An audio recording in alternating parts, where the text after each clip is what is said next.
This is what I'm trying to also build up, because people will say, hey, you're only doing one technique, but what happens when he resists you, or what happens if he does this, or what happens if he does that? And you're creating a labyrinth, and if you create a labyrinth before you even start, you're not going to get anywhere. So we'll eliminate the labyrinth, because I can assure you I'm going to create it for you as we go along. But let's do one step at a time. So the focus point of what I introduced is the fact that when you do these type of Lat Sao programs, you must have the mentality that you're in a situation where you have to take off, you've got no choice, you're going to close the distance, and you're going to finish off the combat. Alright? It's true, I'm not hitting him, I'm not throwing him back, alright, but I'm working my mind. Alright?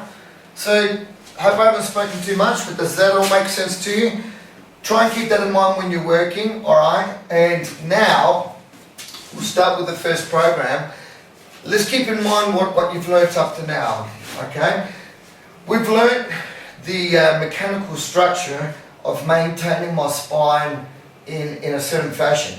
Now we're going to apply it in combat situation. Okay, a little bit closer. Alright. So if we look back at the work that we've already established, I've got my spinal column and my knees, right, in a situation where when I take off, I want to elongate my spine. Alright, so in this case here, I elongate and I want to come through and punch. Alright, so this is the idea. And I use Francesco as my dummy, so to speak, but he's not a dummy, right?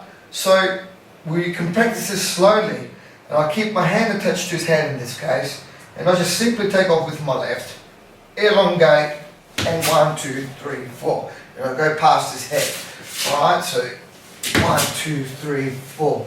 And as you can see, you should be able to see the whole feet. I'm not turning my foot before I take off like I was saying in the other videos. Alright, I elongate and I do the arc and I throw the punches. So one step, alright, closes the distance and hits him already. And if you see where my fist is, right, okay, that's where, imagine where his head will be. The fact of how important it is to generate a lot of power, from a short range here. If I was just to give a palm strike to Francesco, and he's pretty used to my hits, at this range here, alright, I can throw in a fair bit of power. So, strikes like that, I know that if I do it into the face, whang, and then I put my body behind it, it's going to be fairly powerful. Alright, so you need to be really coordinated at a close range. Alright, and also learn to use elbow force, because you're not going to have a lot of time to move in with the body. Because he could be, giving me force as well. He could be pushing against me and I need to turn around it. Alright? So this type of program now is going to change a little bit, because at a close range, we're going to look at two very important key factors. One is your reaction timing. It's got to be quick. So if you see that, from here when we're talking, his hands go up, then I've got to be there. I've already got to be before he moves. I've got to move before he moves. Alright, if not, I've got to put myself in a passive situation where I negotiate with the guy, try to talk to the guy, try to calm him down, and then from this point here, control the most important parts.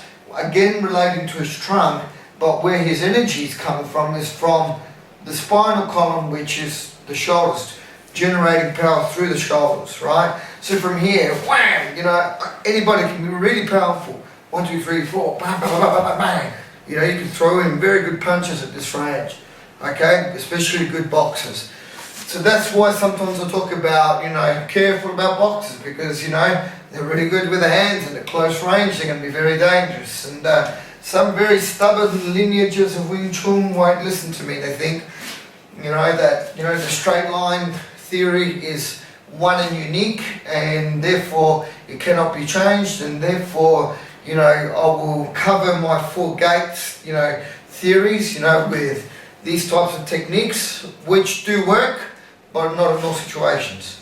At this range here, right, nobody's going to see me coming in with a really fast hook punch.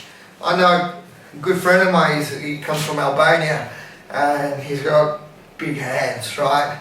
And I've seen him just from here, just whack, throw in a hook punch and just deck the guy, right?